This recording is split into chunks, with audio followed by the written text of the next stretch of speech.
Bayangkan, seorang ketua menteri Sabah bertemu dengan pemimpin besar di Kuala Lumpur, tetapi akhirnya dihina secara halus. Kamu bukan setaraf kami. Kamu tidak perlu bercakap dengan Sarawak. Apakah maksud sebenar pemimpin itu? Siapakah yang dimaksudkan? Dan adakah kenyataan ini menunjukkan diskriminasi terhadap Blok Borneo? Hari ini mari kita bongkar pendedahan panas Datuk Seri Haji Jinor yang mungkin membuka lembaran baru dalam hubungan Sabah dengan Putrajaya. Jangan kemana-mana, ini bukan sekadar cerita politik. Ini adalah soal marwah Borneo. Salam sejahtera semua dan selamat datang sekali lagi ke channel ini Current Sphere MY.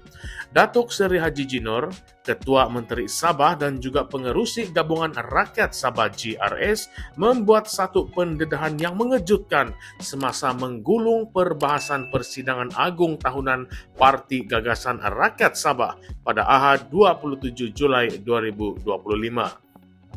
Dalam ucapan berapi-api yang penuh emosi dan keikhlasan, beliau menceritakan pengalaman pahit yang menjadi titik tolak mengapa GRS akhirnya memilih untuk menyokong kerajaan perpaduan yang diketuai oleh Datuk Seri Anwar Ibrahim. Haji Ji mengimbau kembali satu peristiwa penting apabila beliau bersama dua tokoh utama politik Sabah, yaitu Datuk Seri Masidi Manjun dan juga Datuk Dr. Jeffrey Kitingan. Mereka menghadiri satu pertemuan dengan seorang pemimpin besar di Kuala Lumpur sebelum wujudnya kerajaan perpaduan.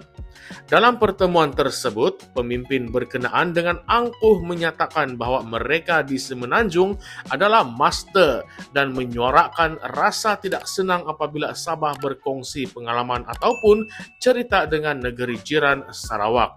Kenyataan itu bukan sahaja mengejutkan Haji Ji, tetapi juga mengguris hati beliau sebagai pemimpin rakyat Sabah. Saya amat terkejut dengan kata-kata itu. Lama saya berpikir apakah erti dan juga niat dia. Kata-kata itu menyebabkan hati saya terus tawar kepada mereka, ujarnya dengan nada yang tegas.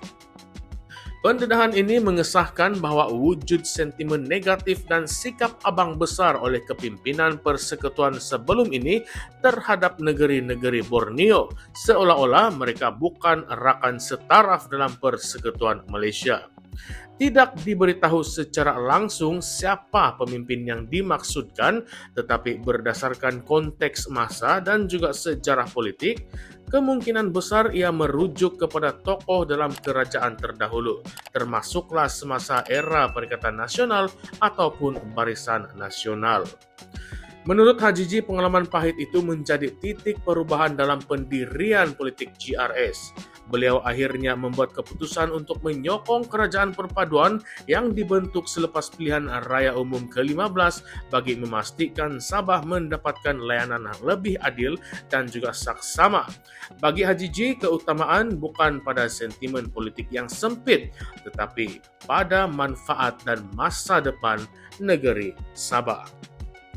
Beliau juga menegaskan bahwa di bawah pentadbiran Anwar Ibrahim, suara Sabah lebih dihormati dan diberi perhatian sewajarnya.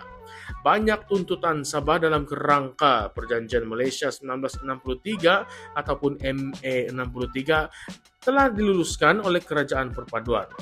Ini sangatlah berbeza dengan kerajaan terdahulu yang sangat sukar untuk menurunkan kuasa ataupun memenuhi tuntutan negeri itu.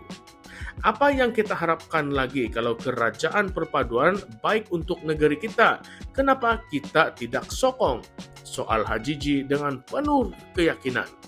Malah beliau sekali lagi menegaskan komitmen GRS untuk terus bersama kerajaan perpaduan dengan harapan supaya perjuangan untuk mendapatkan hak Sabah dapat diteruskan dan juga diperkukuh. Selepas persidangan, Haji Ji sekali lagi menjelaskan kepada pihak media bahwa peristiwa yang mendorong perubahan haluan politik GRS itu benar-benar meninggalkan kesan mendalam kepada dirinya. Beliau merasa tidak selesa dengan kenyataan bahwa Blok Borneo, yaitu Sabah dan Sarawak, dianggap sebagai entiti yang tidak disukai oleh segelintir pemimpin pusat. Apa yang dikongsikan oleh HJJ ini sebenarnya bukan kali pertama sentimen Sabah dan Sarawak dianaktirikan, disuarakan. Sejak sekian lama, pemimpin dari dua negeri Borneo ini sering mengkritik ketidakseimbangan pembangunan, peruntukan keuangan yang tidak adil, kelewatan dalam pelaksanaan perjanjian ME63, dan juga layanan seperti negeri kelas kedua oleh Kerajaan Persekutuan. Datuk Dr. Jeffrey Kitingan sendiri pernah menyatakan bahawa ME63 telah dilanggar oleh kerajaan pusat sejak awal, termasuklah dalam soal hasil minyak dan gas, pendidikan juga, bahasa, dan juga kuasa autonomi. Sementara itu, Ketua Menteri Sarawak, Tan Sri Abang Johari Tun Openg pula terus lantang menuntut royalti minyak 20% dan pemulangan semula kuasa imigresen serta pendidikan. Namun begitu, kenyataan HJJ hari ini membawa pendedahan yang lebih serius. Bukan sekadar soal teknikal, tetapi sikap dan mentaliti pemimpin tertentu di pusat yang enggan mengiktiraf Sabah dan Sarawak sebagai rakan kongsi sejati dalam Persekutuan Malaysia. Kini persoalannya, siapa sebenarnya pemimpin besar yang disebut oleh HJJ itu? Adakah beliau merujuk kepada Tan Sri Muhyiddin Yassin? Atau adakah ia merujuk kepada pimpinan UMNO pada era sebelumnya yang secara konsisten dilihat mendominasi naratif nasional dari kacamata semenanjung? Lebih penting lagi, jika benar-benar pemimpin pusat yang memandang rendah Sabah dan Sarawak, adakah ini bermakna yang semangat federalisme dalam Malaysia telah mati? Apakah perjanjian Malaysia 1963 selama ini hanya menjadi alat kosmetik politik tanpa pelaksanaan sebenar? Patutkah rakyat Sabah dan juga Sarawak mempertimbangkan semula hubungan mereka dalam Persekutuan Malaysia sekiranya hak dan maruah mereka terus diperlekeh? Dan persoalan yang paling besar, adakah pendedahan HJJ ini akan menjadi wake up call kepada semua pemimpin di pusat bahwa Sabah dan Sarawak bukan lagi boleh dipandang sebelah mata kerana suara Borneo kini semakin lantang dan berani? Inilah wajah sebenar politik Malaysia yang jarang kali dibongkar. Bukan setakat soal kuasa, tetapi soal harga diri dan maruah Borneo. Jika benar Sabah tidak disukai oleh pemimpin besar di KL, maka siapa sebenarnya yang tidak faham makna Malaysia? Jangan lupa kawan-kawan untuk kongsikan pandangan anda di ruangan komen. Adakah anda rasa Sabah dan Sarawak benar-benar dihargai dalam persekutuan ini?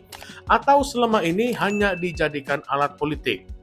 Oleh itu, tuliskan pendapat anda, ulaskan pandangan anda di ruangan komen di bawah. Jangan juga lupa untuk tekan like, subscribe, dan hidupkan lonceng notifikasi untuk lebih banyak pendedahan panas dari Currents VMY. Kita bongkar, kita debat, kita persoal. Baiklah sahabat-sahabat semua, salam sejahtera, salam perjuangan, salam reformasi. Sekian sahaja, terima kasih.